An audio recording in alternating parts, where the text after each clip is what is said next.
نہ عورت بری ہوتی ہے نہ مرد. برا صرف وہ ہوتا ہے جو اللہ رب العزت کی قائم کردہ حد کو ختم کرتا ہے. کمزور سے کمزور عورت بھی اس وقت دنیا کی مضبوط اور طاقتور عورت بن جاتی ہے جب اسے ایک عزت دار مرد کا ساتھ نصیب ہو جائے، کیونکہ عورت کو طاقتور نہیں بلکہ عزت دار مرد کی ضرورت ہوتی ہے. رزق تو عورت کے نصیب سے ہوتا ہے، مگر آج کل کے لوگ اپنی بیٹی کے لیے وہ لڑکا ڈھونڈتے ہیں جو پہلے سے امیر ہو. گویا لوگوں کو اپنی بیٹی کے نصیب پر بھروسہ ہی نہیں. اولاد کی فکر کرنا ٹھیک ہے، مگر شریعت کا احترام بھی لازم ہے.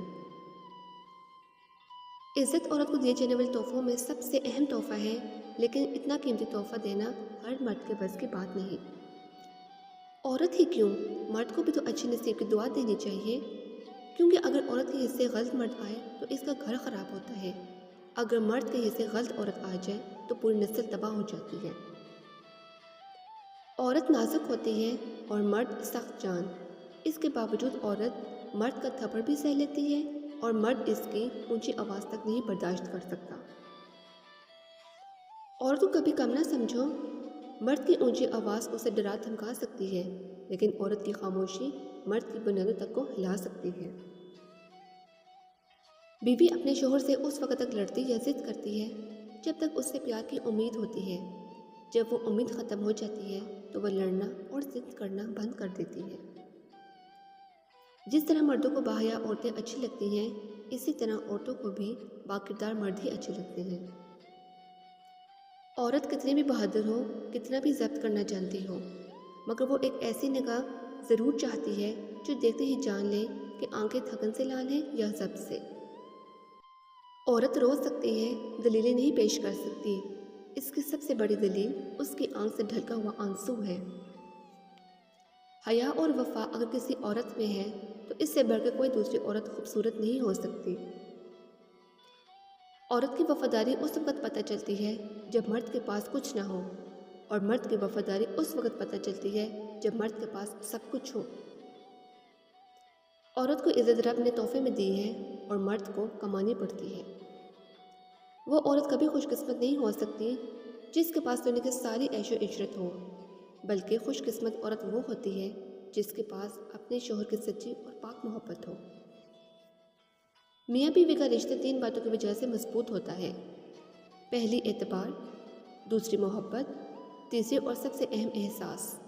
اگر ان تینوں میں سے ایک بھی آپ میں نہیں تو یقین جانیں آپ کا رشتہ کھوکھلا ہے. مذہبی محبوبہ، ان پڑھ بیوی اور دیہاتی دوست تینوں وفادار ہوتے ہیں.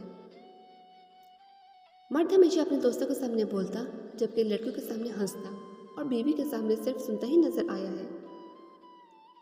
تحفہ دیے بغیر کسی لڑکی سے اظہار محبت کرنا فیوز بلب سے روشنی کی امید رکھنے کے مترادف ہے. اکثر خاوندوں کو یہ تو یاد رہتا ہے کہ ان کی شادی ہوئی تھی، لیکن یہ یاد نہیں رہتا کہ کیوں ہوئی تھی. ایک ایسی بیوی بہتر ہے جو کھانا پکا سکتی ہو مگر پکاتی نہ ہو، بنسبت ایسی بیوی کے جو کھانا نہ پکا سکتی ہو مگر پھر بھی پکاتی ہو. جب آپ کا شوہر نامدار آپ سے ڈرنے لگے تو فوراً سمجھ جائیے کہ کوئی آپ سے زیادہ خوبصورت اسے مل چکی ہے. ایک عقل مند بیوی خاوند کے سنائے ہوئے لطیفے پر اس لیے نہیں ہنستی کہ وہ اچھا ہوتا ہے، بلکہ اس لیے ہنستی ہے کہ وہ عقل مند ہوتی ہے. مرد مرچ کی طرح تیز ہوتا ہے، مگر مرچ جتنی بھی تیز ہو عورت اس کا اچار ڈال دیتی ہے. مرد کی آنکھ اور عورت کی زبان کا دم سب سے آخر میں نکلتا ہے. لفظوں کی جنگ میں جیت کسی کی بھی ہو، شہید ہمیشہ سچائی ہوتی ہے. رشتوں کے 3 درجے ہیں: دشمن، ذاتی دشمن اور رشتہ دار. محبت اندھی ہوتی ہے، چنانچہ عورت کا خوبصورت ہونا لازمی نہیں، بس مرد کا نابینا ہونا کافی ہے. بڑھاپے کی شادی اور بینک کی چوکیداری میں زیادہ فرق نہیں ہوتا، سوتے میں بھی آنکھ کھلی رکھنا پڑتی ہے. مرد عشق عاشقی صرف ایک مرتبہ کرتا ہے، دوسری مرتبہ عیاشی اور اس کے بعد صرف بدمعاشی.